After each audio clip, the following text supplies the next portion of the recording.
Sa hindi pa nakapanood ng nakaraang unang parte hanggang pang-5, bisitahin mo ang description box nitong palabas na ito, at huwag kalimutang i-like ang video na pinapanood. Maraming salamat. Samantala, sa pagpapatuloy ng kwento, sa paglaho ng usok, at pagtingin kay Batman, si Luna pala ang dumating, nang nilapitan niya ito, at binitawan ni Batman si Habak. Naalala ni Luna ang panahon na bantaan siya ni Geo. Ibinahagi niya kay Geo kung paano siya nagkaroon ng katulad na karanasan dati pero, iba ang pakiramdam ngayon ni Luna sa ngayong sitwasyon. Pero biglang may dumating na malaking paa ng halimaw na tinapakan si Batman sa lupa.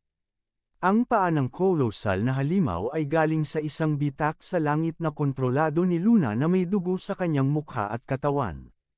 Sinabi niya na nakakasuka ang karanasang ito, talagang gusto niya si Undies ni Luna na pangit ang ugali. Lumingon si Luna at naglalakad papalayo.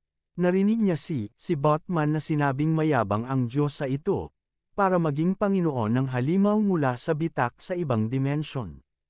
Lumingon si Luna, bumanat ng hininga, at sinabi na siguraduhin niyang patayin siya ngayon sa pagkakataong ito. Mayroon pang lumalaking halimaw mula sa bitak at sinabihan ni Batman si Luna na manahimik. Nag-iba ang kulay ng paligid na parang pulang katulad sa SAO sa Town of Beginner.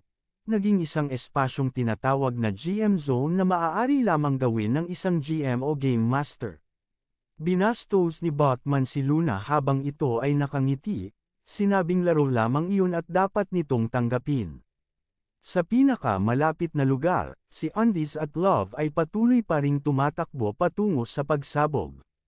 Iniisip ni Love na may kinalaman ito si Geo at pakiramdam niya ay gawa ito ng nasa kalooban ang sistema ng laro.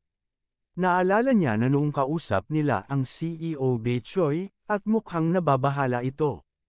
Sinabi ni Undies na kayang patayin ng Batman ang lahat sa Righteous Bandits Guild sa isang iglap kung gagamitin niya ang kanyang espesyal na account. Ibinahagi ni Love na maganda ang naisip niya, pero mas magandang tumakbo sila ng mas mabilis. Si Love ay mayroong 14 na agility at si Geo naman ay may 5. Nakikita ni Love na mabilis siya sa likuran ni Geo at iba ang tinitinginan nito. Pagdating ni Geo at Love sa isang lugar na may tanda ng GM Zone, wala silang ideya kung ano iyon pero nang nadatnan si Habak na nakaupo sa tabi, na malubha ang pinsala ay nagpaliwanag na iniwan iyon ni Luna at umalis na. Bumati si Habak kay Geo na may pagod at bahid ng dugo ang mukha, napansin ang nawawalang braso ni Habak at tinanong ito. Iniisip ni Love kung paano siya inagaw nito noong huling kapitulo siyang. Ipinaliwanag ni Habak na ito ay ginawa ni Batman at kung paano siya inihatid o isinama niya si Luna sa GM Zone. Nagtanong si Geo kung sino si Luna, iniisip ni Habak na kilala ni Geo si Luna dahil palaging nagkukwento si Luna tungkol kay Geo. Sinabi ni Geo na sinasabi ni Luna na si Geo ay sobrang in love sa kanya, kaya nagalit si Love sa likuran niya. Ini-describe ni Habak si Luna na may mahabang diretsyo at itim na buhok at bangs, na parang bangsidora, kaya konklusyon ni Geo na si Luna ang ipis mom. Na tumatawag sa kanya ng noob. Masaya si Love sa pangyayaring ito at sinasabi na si Geo ay mayroong sobrang sikip na siwang ang pag-iisip. Pinipigilan ni Habak ang kanyang dugo at tinanong si Geo kung okay lang siya na nakasandal sa kahoy. Inamin ni Habak na hindi siya sa kanyang pinakamahusay na estado pero magiging masaya siya sa tulong at pagpapagaling. Magpapakita sina Undies at Love ng kanilang masamang mukha habang pinag-uusapan kung paano ang pagkamatay ni Habak ay magbibigay sa kanila ng yaman or loot at hati-hatiin nila ito.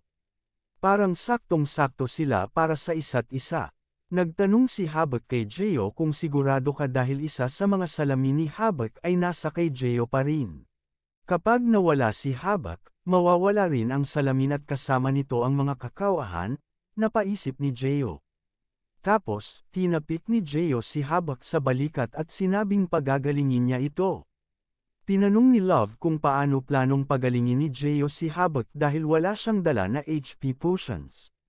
Reassure ni Geo si Love, na okay lang at may flash, ginamit ni Geo ang kanyang espesyal na attribute na Master Novus, at pinaganya ang soul ng healer, parang nagiging wrong way to heal na kabanata na ito Kumpiyansa niya na gamitin ang skill na heal kay Havok habang binabanggit na may problema na hindi gaanong nagpapagaling ang HP na natatanggap ni Havok, halos plus pa piso-piso lang ang HP na nare-recover. May malaking pagkakamali si Gio at tinanong kung totoo ba talagang heal ang ginagamit ni Gio. Dahil halos walang nagpapagaling na HP si Havok. Kinamot ni Gio ang kanyang ulo at sinabi na marahil dapat niyang dagdagan ang kanyang intelligence. Bumuhos ang tawanan ng grupo. Patuloy ang usapan sa pagpapagaling ni Havok, kung paano tatanggalin ang mga marka sa kanyang katawan, at kung paano maibabalik ang mga sugat. Napagtanto ni Gio na si Luna ang ipis mom na sumabog sa kanya noon sa GM zone, napatay, at binalik ng walang danyos. Hindi ito makapaniwala dahil ang skill ni Luna, ang creation of life, ay sobrang OP nang nalaman nila ito, nagmadali siya patungo kay Luna upang hanapin ito. Patuloy si Luna sa pagtaas ng atake ngunit hindi siya nagpapadama ng anumang pinsala. Nang magpakilala si Luna bilang isang diyosa, nagsimula si Botman at siya ay nagsabay-sabay. Tumawa siya sa nakakahiya niyang linya at nilalait si Luna, bilang isang empleyado ng Chronolife sa loob ng mahabang panahon. Ipinaliwanag ni Botman kung ano ang skill ni Luna at papaniwalaan ni Gio na hindi gumagana ang kanyang mga atake sa isang diyosa tulad niya. Habang sumasabog ang liwanag sa paligid ng away, natamaan ni Luna si Botman at nahiwa niya ito sa dalawa, ngunit ibinunyag ni Botman ang dahilan kung bakit siya mismong nagdala kay Luna sa espasyong iyon. Nagbago si Luna mula sa anyo ng diyosa ng buhay tungo sa anyo ng may rosas na buhok na nagpapakyut dati kay Gio sa Kapitulo 1, na dati pang mapang abuso. Pinuri ni Botman si Luna ngunit niloko rin. Sinabi niya na walang epekto ang kanyang saksak sa kanya. Sumang-ayon si Luna na hindi siya maaaring patayin ng isang tao at sabay-sabay silang umatake. Sa labas ng laro, si Manager Sinukaman o kilala rin bilang Botman, ay nakikipag-inuman kasama ang isa pang lalaki na may suot na sunglasses kahit na gabi. Ipinamalas ni Manager Sinukaman ang kanyang kasipagan sa trabaho at nagtanong ang kasamang lalaki kung ano ang progreso ng proyekto. Naalala ni Manager Sinukaman ang karanasan ni Havok at kung paano niya inalay si Luna. Hindi niya ito nagawa, ngunit sinabi niya na may ibang paraan upang matagpuan ang Panginoon ni Havok. Sinabi ni Manager Sinukaman na si Master Havok ay isa sa mga mahahalagang boss monster sa pangunahing kwento ng Chronolife. Ang batayan ng Master ni Havok ay si Great Merchant Riot ng Kasipagan. Ibinahagi ni Manager Sinukaman kung paano ang Chronolife ay may koneksyon sa 7 mortal na kasalanan at kung paano nagiging boss monsters, ang mga regular na users. Kaya, inirekomenda niya ang laro na iyon sa totoong buhay.